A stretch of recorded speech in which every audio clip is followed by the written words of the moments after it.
तो अब जो कहीं बात जा रही थी कि टीयर थर्ड भी ऐड हो सकता है या डिस्क्रिप्टिव टेस्ट हो सकता है, वो कहीं ना कहीं अब शायद उन पर लगाम लग चुका है। अब जो एसएससी सीजीएल का जो एग्जाम है वो टीसीएस ही करवाएगी, और टीसीएस के द्वारा जो एग्जाम है, क्योंकि पिछले सालों भी लगातार कई सालों से लिए जा रहे हैं, तो उसके बेसिस पे आप समझ सकते हैं, लेकिन पेपर का लेवल हाई होगा। और सबसे बड़ी इंपॉर्टेंट कि सबसे बड़ा अपडेट, जो बच्चे लगातार कई दिन से पढ़ाई कर रहे थे, मतलब कई महीनों से, जब से उनका सिलेक्शन नहीं हुआ था, प्री क्वालिफाई नहीं हुआ था, मेंस में सिलेक्शन नहीं हो पाया था, तो उनके लिए सबसे बड़ा अपडेट है। क्यों? क्योंकि अगर आपने लगातार 4 से 5 महीने के अंदर तैयारी की है और आप चाहते हैं कि अब की 2025 में एक अच्छी पोस्ट मिले, तो उनके लिए सबसे इंपॉर्टेंट यह है कि जो एग्जाम पैटर्न पर लगातार न्यूज आ रही है आपको कि एग्जाम पैटर्न चेंज होगा, उसमें ये डिस्क्रिप्टिव टेस्ट हो सकता है, ये हो सकता है, अब कहीं ना कहीं उन पर एक लगाम लग गई है। तो शायद अभी जो अपडेट है उसे देखते हुए आप ये समझ पा रहे होंगे कि जितने भी अब डिस्क्रिप्टिव संबंधित जो भी आप वीडियो देख पा रहे थे, वो उन सब पर लगभग लगाम लग जाएगी। इसका सबसे बड़ा कारण क्या है? तो दोस्तों, आपको ये बहुत बड़ी खबर है कि क्या एसएससी सीजीएल का जो एग्जाम होने वाला है, जो 2025 का सीजीएल का एग्जाम होगा, जो 13 अगस्त से उसकी डेट दी हुई है, और जिसका नोटिफिकेशन कहीं ना कहीं डिले होने के कारण, जो कैलेंडर डिले हुआ था, अब उसका नोटिफिकेशन 9 जून से स्टार्ट होगा। और उसमें आपको जितनी भी डिटेल दिखेंगी, उससे पहले कहीं ना कहीं जो आपको ये लगातार दिखाया जा रहा था कि एडिकिटी ही एसएससी सीजीएल के एग्जाम करवाएगी, अब वो क्या हो गया,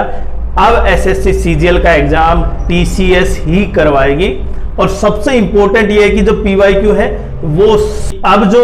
एसएससी सीजीएल का जो एग्जाम है वो टीसीएस ही करवाएगी, और टीसीएस के द्वारा जो एग्जाम है, क्योंकि पिछले सालों भी लगातार कई सालों से लिए जा रहे हैं, तो उसके बेसिस पे आप समझ सकते हैं, लेकिन पेपर का लेवल हाई होगा। और सबसे बड़ी इंपॉर्टेंट कि सबसे बड़ा अपडेट, जो बच्चे लगातार कई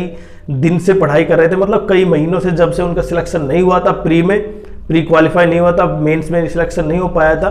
तो उनके लिए सबसे बड़ा अपडेट है। क्यों? क्योंकि अगर आपने लगातार 4 से 5 महीने के अंदर तैयारी की है और आप चाहते हैं कि अब की 2025 में एक अच्छी पोस्ट मिले, तो उनके लिए सबसे इंपॉर्टेंट यह है कि जो एग्जाम पैटर्न पर लगातार न्यूज आ रही है आपको कि एग्जाम पैटर्न चेंज होगा, उसमें ये डिस्क्रिप्टिव टेस्ट हो सकता है, ये हो सकता है, अब कहीं ना कहीं उन पर एक लगाम लग गई है। तो शायद अभी जो अपडेट है उसे देखते हुए आप ये समझ पा रहे होंगे कि जितने भी अब डिस्क्रिप्टिव संबंधित जो भी आप वीडियो देख पा रहे थे, वो उन सब पर लगभग लगाम लग जाएगी। इसका सबसे बड़ा कारण क्या है? जो पैटर्न है, जिसमें मेंस पेपर में जो पैटर्न अभी 390 नंबर का पेपर होता है, उसके बेसिस पे क्या होती है, इसकी मेरिट डिसाइड होती है, आपके कितने मार्क्स हैं, आपको उसके अनुसार प्रेफरेंस दिया जाता है। तो हो सकता है, जितनी हमारे पास इंफॉर्मेशन है, कि जो एग्जाम पैटर्न है वो शायद यूं का यूं रहे, जो 2022 में चेंज हुआ था ना, उसी के बेसिस पे रहेगा।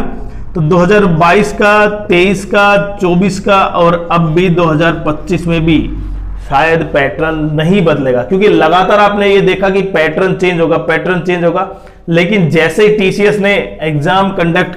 देखिए एग्जाम कंडक्ट नहीं करवा रही, एग्जाम को जो पेपर होगा वो टीसीएस बनाएगी, और उसके बेसिस पे, क्योंकि टीसीएस के पास एक्सपीरियंस था इन सालों का, तो आप समझ पा रहे हैं कि इन 2025 में जो